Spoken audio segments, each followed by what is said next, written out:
ကြောက်ကစေတဲ့နေရာကြားတာကြောက်ဖို့ကောင်းပေမဲ့ကျမတို့ကြောက်ကစေတဲ့ဌာနကတည်တည်ရှာစောင့်ရှောက်ပေးပါမယ်ရှင်ဒီကလေးမှာအဖိုးထိုင်ပြီးတော့ခဏဆောင်ပါရှင်မင်္ဂလာပါအဖိုးတို့ဖွားတို့ရေဒီနေ့လေဘေးမှာကြောက်ကစေတဲ့ပိုက်ချောင်းကိုလာလေးလာကြရအောင်ရှင်နံပါတ်1ချက်က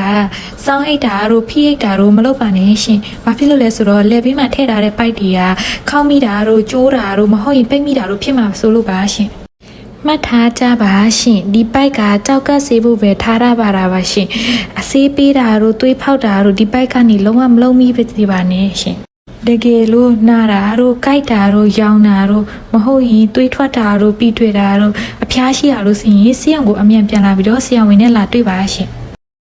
ပိတ်ထားပြီးတဲ့အနာကိုခွာတာတို့ကုတ်တာတို့မလုပ်ပါနဲ့ရှင်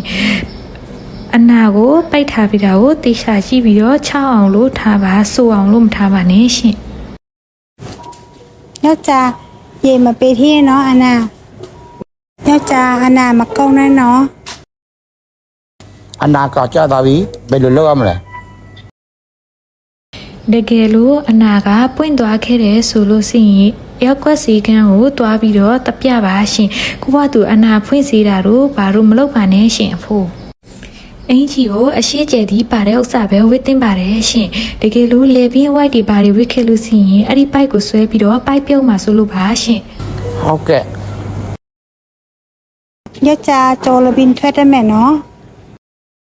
ချုပ်ရိုးပြုတ်သွားတာတို့ချီပြုတ်တာတို့ဆိုရင်မဟုတ်မလွေရောပိုက်ရွေ့သွားတာလို့ဆိုရင်ပြန်တွန်းထည့်တာမလုပ်ပါနဲ့ရှင်အဲ့ဒီနေရာလေးကိုပလတ်စတာမဟုတ်ရင်တိတ်ကလေးနဲ့ကပ်ပြီးတော့စီးရုံကိုအမြန်ဆုံးလာပါရှင်တကယ်လို့ပိုက်တစ်ချောင်းလုံးကပြုတ်ပြီးတော့အပြင်ကိုထွက်လာခဲ့တယ်ဆိုရင်အိမ်မှာရှိတဲ့အဝိတန်တန်လေးတစ်ခုယူပြီးတော့အဲ့ဒီနေရာကိုတေချာဖိပိတ်ပြီးတော့စီးရုံကိုချစ်ချင်းအမြန်ရောက်အောင်လာခဲ့ပါရှင်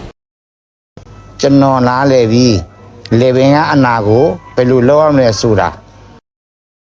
အနာကိုတည်တည်ရှာကြီးရှုဆောင်ရှောက်ဒီကုသမှုကပိုပြီးထိရောက်ပါသည်ရှင်ကျမတို့မဲဆောက်စင်းကိုကြောက်ကစီတဲ့ဌာနကအားလုံးကိုတည်တည်ရှာကြည့်ပေးပါမယ်ရှင်